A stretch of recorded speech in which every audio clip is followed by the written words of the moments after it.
So we just saw the promo, Yes, me too. and yes, and Obergruppenführer has they have those cool divided Yes. between the two worlds. I didn't type- know that was going to be part of the trailer. I thought it was a publicity thing, so I was interested to see that. But So yeah. what is that showing us? I Is don't that know, ask the publicity department. the divide between the two? I refer you to my original answer. Ask the publicity department. Because that would be way too spoilery, I imagine.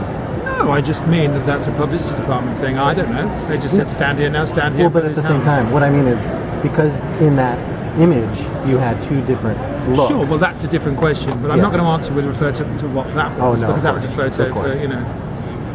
But I suppose what they were getting at, though I'm not sure. You see, generally I have that thing, anything like that that's about an advertising campaign, or, you know, prepared answers that are given to us by Amazon or whatever, I tend to be relatively rebellious about things like that, because my mind is generally my own business. My opinions are my opinions. So I have my opinions, which might not be state-sponsored, if you know what I mean. And, I mean, as far as I'm concerned, Smith is a divided person. But not divided in the way that the publicity campaign might be suggesting. Yes. You know. It's So always maybe that way. reframe the question or something, and I'll answer that. But Okay. otherwise, because the way I would describe the character as being divided is not divided by that one set of clothes and another set of clothes as it is in that photograph and in that image. I think one of the very interesting things about the show is that most of the characters live in shades of gray. Even the characters that we are initially introduced to, especially Smith, who initially seems very, very black and white. As the show goes on, we've learned to see the shades of gray that he exists within, and he is faced with some very difficult decisions regarding his son and, you know, his higher ups and things like that. Can you talk a little bit about how that's going, the aftermath of some of those decisions? Yeah, he I made? mean, I affect him? never saw, I mean, it may seem perverse of me, but I never saw Smith as black and white. In fact, when I read the pilot and the pilot alone, I wasn't really inclined to accept the job, even though I needed the job at the time, because it seemed very much, you'd note this from watching the pilot, that he was as close to classic bad guy as you get in that first pilot.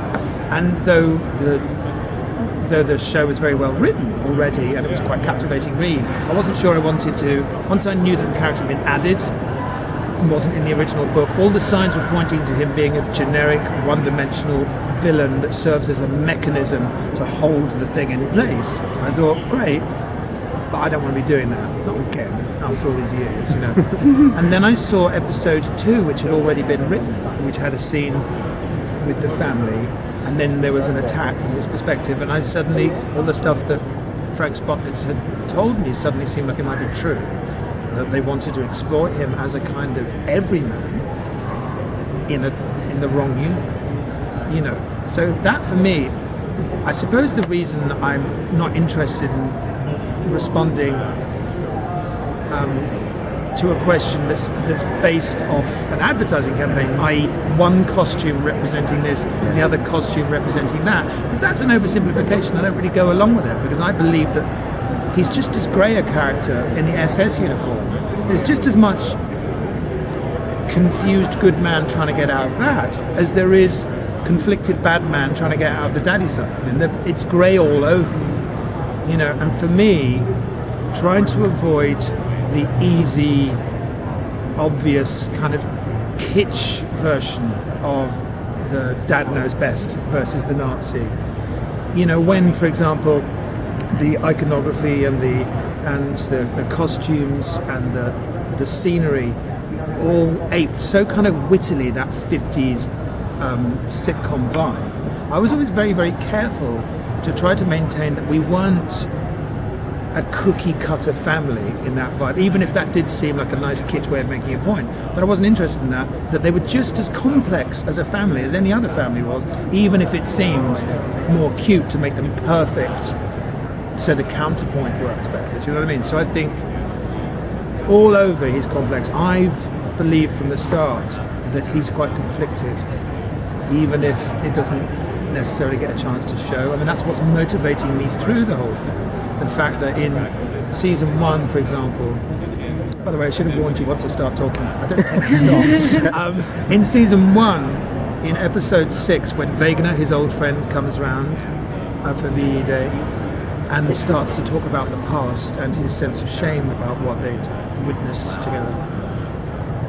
The fact that John Smith reacts in such a closed down way is not because he has no qualms and has no conscience. He has a massive amount of conscience and doubt. He just can't handle it. And his way of handling it is the opposite. He holds the mask tighter because the idea that any chink of light or air that got in there would make everything fall apart. And I think that makes him quite dangerous. I mean, I've even forgotten the question, but it's hard to stop talking. No, that's right there. So he puts it all in an iron box and has to bury it. Exactly, and it makes, the doubting fundamentalist is often the one that they stick the bomb on the back of. You know what I mean? He's quite dangerous, but I like to think where he may end up is unpredictable. I like to think he could go anywhere. Who knows if that would be borne out by the writing, but, I hope so. Quickly expand on that whole topic is, you see it a lot of, in life, I guess, that a father role, some people don't know how to separate work from being a father, right? So you can kind of see that now he's in a situation where he's going to be a pretty important part in his son's life because we don't know what the consequence is because I guess the rules of the land say you have to do X and he's going to not want to do that. So do you think, I assume in season 2 we're going to see that develop, but how tough is that to put on one man's shoulders when he didn't even tell his wife about it? Well, I think John Smith is a pragmatist, and I think, I've already kind of maybe expressed this before earlier on today, because I'm just formulating the idea, but I think in terms of alternate histories, I think Smith is a kind of living embodiment of an alternate history, because he is someone who, on the outside, has one history, and on the inside is the Smith that he would have been. And those two things kind of run counter to each other. And the inside is the good man who was fighting on the side of the Yanks, who wanted to protect his family up until 1945, and then it splits off. And I think he's in constant unwilling dialogue with that. And I think, I consider it my job to be constantly reminding the writers, especially the new writers, not to write him as, I don't think he's gung-ho for the sake of being gung-ho. I think he has taken on this thing as a way of, he believed it was the right expedient thing to do to protect his family, to protect, when it was in his head, the idea between, the choice between letting America have a succession of nuclear warheads dropped on every major city until the populace was decimated, or capitulate quickly. And, he thought that was the safer thing to do, And he's gone along with everything since then and managed to tell himself that it was the right thing to do. And he's accepted slowly, like the way people do, a lot of horrible ideas, but still battles with himself. And I think his son being ill, I think he's not an unastute man. And I think he's aware of the vicious irony of the fact that the machine that he's surrounded around his family to protect them might actually need to eat one of his children to survive. I don't think he's unaware of how kind of Greek that is. Did he have a certain amount of confidence at the beginning of season 1 that the system around him was something that he could trust and that he had a good spot in that hierarchy, and now that's all been blown out? To a certain extent, but I don't think someone like him gets to where he is by trusting anything or taking anything or anyone at face value.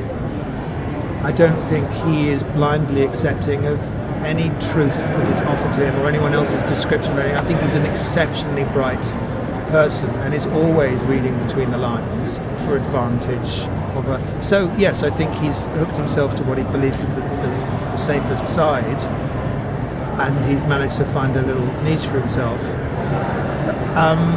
I think what happens takes him by surprise, but I don't think he's complacent. I think he's dangerous, and I don't think he's not complacent. That makes him even more dangerous.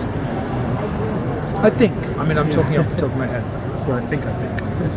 Well, that's the great thing, is that the writers then can adapt it to your portrayal. And you said there were some new writers. Well, exactly. Have they done that? Yes. Well, because the show expands, and one of the great potential things about a show like this is that the writers write great stuff, and you start to act, and then things happen, and then that kind of weird alchemy happens between actors, and moments will happen that the writers then respond to, and then you start feeding into each other, you know. So they end up picking up on your cues as well, unconsciously, you know, in an ideal way.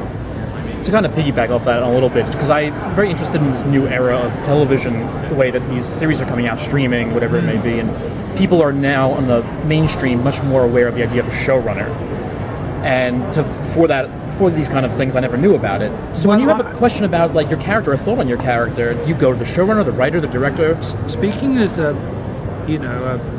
jobbing English actor over the years, I never knew what a showrunner was. I just love, the Hollywood Reporter or Variety to explain to me all these words like lensing and helming, that have developed. Like, I'm not even sure that what a showrunner is that clearly defined. Whether it's the head writer or whether it's the producer. In England, it's not always the case that there is what we have come to know as a showrunner. I don't believe that anything that we think is essential, But as was alluded to in the panel, with this show in particular, there's been an incredible relationship between the actors and the writers and the showrunner. Input about the ownership of our roles. I mean, I feel to a certain extent that not just I, but all of us have kind of willed our. I believe that what's been wonderful about this is that there's a lot of what's happened has been an act of will on behalf of the writers and the actors. That never before I've experienced something whereby your input is encouraged. There's no defensiveness about it. So, and luckily we have a cast, but there doesn't seem to be anyone who's trying to win the game. Everyone really, really fights for it to be the show that we want it to be, the show that we want to be proud of. We don't necessarily even. I would rather an episode was right, even at the expense of my being in it. Because I want to be in something that I think is great.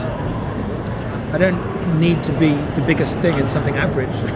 I'd rather be just occasionally popping up in something that I'm really proud of. It happens really rarely, maybe never. I mean, and so I'm very proud of us in that regard. But it seems to have worked out to be a system that there is our input is very valued. And because I think it's clear now that we're coming from the right place, no one's trying to gain advantage. People just really care. Are there some characters in season 2 that you get to interact with that you maybe didn't get to interact with in season 1? Yeah, that's one of the pleasures of it. That actually season 1's a little bit lonely for me. I had my family, and Taylor Horsdale plays my wife, is wonderful. We get on really well, and Quinn Lord plays my son, and all the family are really fantastic actors, and it was great material. But aside from that, chances are, if you were in my office, you might not make it.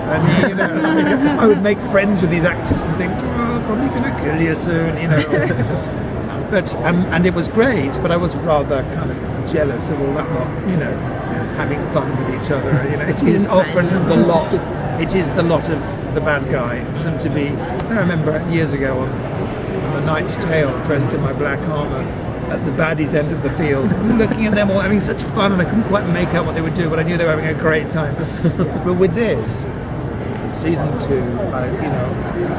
Juliana Crane, as is clear from the trailer, has to come over to my side under my jurisdiction. I was really, really happy about it. Just as a person, it's just nice to hang out with her and act together, and not only her, but some interesting interaction occurs later on, which for me is a treat, but I think it's great for the audience. This is something I'd actually discussed before you came over, but one of my friend's favorite characters is Javert from Les Mis, and you're her favorite character in the show, and she finds a lot of parallels with Javert and Smith because of the law aspect and his desire to really follow the law and have that structure. But there's this chaos that is now coming into play, and it's starting to break down some of the things that he desperately wants to keep in structure, and to keep his family safe, and to keep his worldview intact. Yeah. How is that? How does that come into play in these chaotic? Well, I wouldn't necessarily go along with that 100%, though I understand how it looks that way, because I don't believe he is someone who needs the law to be the law. That's the best gig in town, and he wants to protect his family. Well, absolutely. I don't believe he is like, I don't believe that he is someone who, if history had been a different way, would be someone. He wouldn't be a policeman somewhere. He'd like, I think, as a soldier, he was a really popular guy with his men. I believe he's a guy's guy. People like him. He's, that you might see that side of him. It's a shame for me that you didn't get more opportunities to show him with his underlings being a great guy. And not because I'm making some case for Nazis. I'm making a case for humans about how this is how it happens, and this is why the world is confusing. Because, the war didn't happen because Germany happened to contain all of the evil people in the world from between 1932 to 1945. It very nearly happened, America, there was plenty of people in America who wanted to join in. The royal family in England wanted in, It could happen and may be happening all over the world all the time, and there's a responsibility to humanize. Now, I guess I went off on a tangent there, but all I'm really saying is it's not because he's just a lover of order. No, if the war had gone a different way, who knows what he'd be doing. It's just, if you're going to be in the Nazi party and you're going to do well, you stick by those rules. All the people who ended up in the SS or ended up high up, they weren't people who would naturally have been doing that. It manages to find that in people and bring it out. It finds normal people and brings that out of them, people who otherwise would be good. So I don't think he has a natural predilection for like orders are orders. I don't think so.